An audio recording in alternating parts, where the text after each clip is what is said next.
हमारी युवा शक्ति है। जीएसटी में हुए नेक्स्ट जनरेशन रिफॉर्म से युवाओं और एंटरप्रेन्योर्स के लिए प्रोसेस और आसान हो गई है। अब 12 लाख रुपए तक की इनकम पर टैक्स जीरो हो गया है। इसे नई नौकरी वालों या नया बिजनेस शुरू करने वाले नौजवानों को उनके पास बहुत ज्यादा बचत होने की संभावना बढ़ गई है।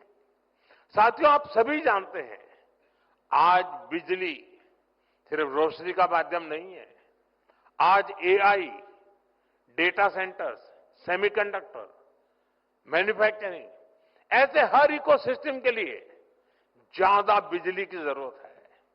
इसलिए आज भारत एश्योर्ड एनर्जी सुनिश्चित कर रहा है। सिविल न्यूक्लियर एनर्जी से जुड़ा रिफॉर्म यानी शांति एक्ट इसी लक्ष्य के साथ किया गया है।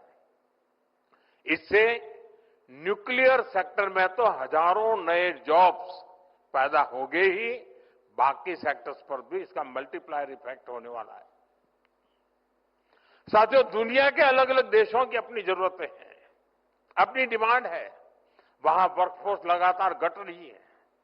हमारा प्रयास है कि भारत के युवा दुनिया भर में बन रहे अवसरों के लिए तैयार हो। इसलिए स्किल डेवलपमेंट से जुड़े सेक्टर्स में भी लगातार रिफॉर्म किया जाना चाहिए और हम कर रहे हैं। नई नेशनल एजुकेशन पॉलिसी के बाद अब हायर एजुकेशन से जुड़े रेगुलेशन को रिफॉर्म किया जा रहा है। विदेशी यूनिवर्सिटीज भी अब भारत में अपने कैंपस खोल रही हैं। हाल में ही हजारों करोड़ रुपए के निवेश के साथ पीएम सेतु प्रोग्राम शुरू किया गया है। इससे हमारे हजारों आईटीआई अपग्रेड किए जाएंगे ताकि युवाओं को इंडस्ट्री की वर्तमान और भविष्य की जरूरतों के हिसाब से ट्रेन किया जा सके। बीते समय में दुनिया के अलग अलग देशों के साथ भारत ने ट्रेड डील्स की है। ये भी भारत के युवाओं के लिए नए नए अवसर लेकर आ रही है। साथियों, कोई भी देश बिना आत्मविश्वास के आत्मनिर्भर नहीं हो सकता, विकसित नहीं हो सकता। और इसलिए अपने सामर्थ्य, अपनी विरासत, अपने साजो सामान पर गौरव का अभाव हमें खलता है। हमारे पास उसके प्रति एक कमिटमेंट चाहिए, गौरव का भाव होना चाहिए और हमें बड़ी मजबूती के साथ, गौरव के साथ मजबूत कदमों से आगे बढ़ना चाहिए। आपने ब्रिटिश राजनेता मैकाले के बारे में जरूर पढ़ा होगा। उसने गुलामी के कालखंड में शिक्षा तंत्र के माध्यम से भारतीयों की ऐसी पीढ़ी बनाने के लिए काम किया जो मानसिक रूप से गुलाम हो। इससे भारत में स्वदेशी के प्रति, अपनी परंपराओं के प्रति, अपने प्रोडक्ट्स, अपने सामर्थ्य के प्रति हीन भावना पनपी। सिर्फ स्वदेशी होना, इंपोर्टेड होना ही, विदेशी होना और इंपोर्टेड होना, इसी को श्रेष्ठता की गारंटी मान लिया। अब ये कोई गले उतरने वाली चीज है क्या? हमें मिलकर गुलामी की इस मानसिकता को खत्म करना है।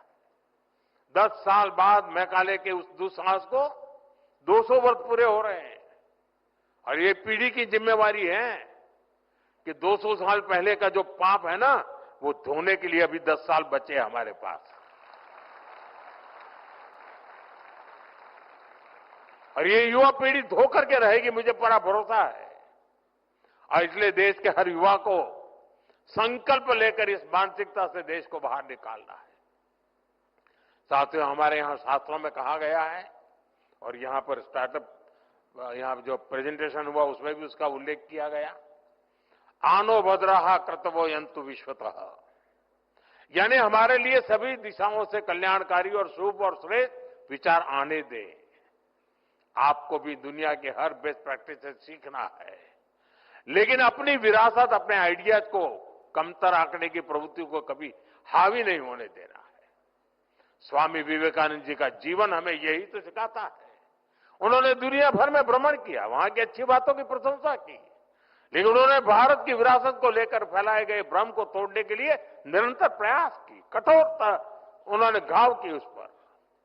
उन्होंने विचारों को सिर्फ इसलिए नहीं स्वीकार किया क्योंकि वे पॉपुलर थे, बल्कि उन्होंने कुरीतियों को चैलेंज किया। स्वामी विवेकानंद जी एक बेहतर भारत बनाना चाहते थे। उसी स्पिरिट के साथ आज आप युवा शक्ति को आगे बढ़ना है और यहां अपनी फिटनेस का भी ध्यान रखना है, खेलना है, खिलखिलाना है। मुझे आप सभी पर अटूट भरोसा है।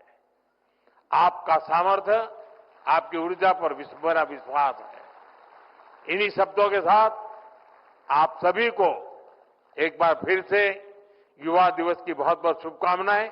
मैं एक और सुझाव देना चाहता हूं।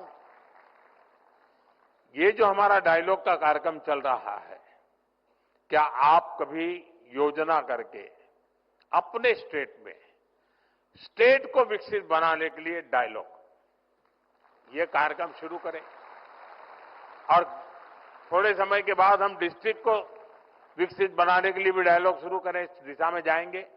लेकिन हर राज्य में एक कार्यक्रम राज्य के नौजवान मिलकर के, ताकि ये थिंक टैंक जिसको कहा गया ये थिंक वेव बन जाएगा, ये दिशा में हम करें। मेरी पूरी शुभकामनाएं आपके साथ है। बहुत बहुत धन्यवाद दोस्तों।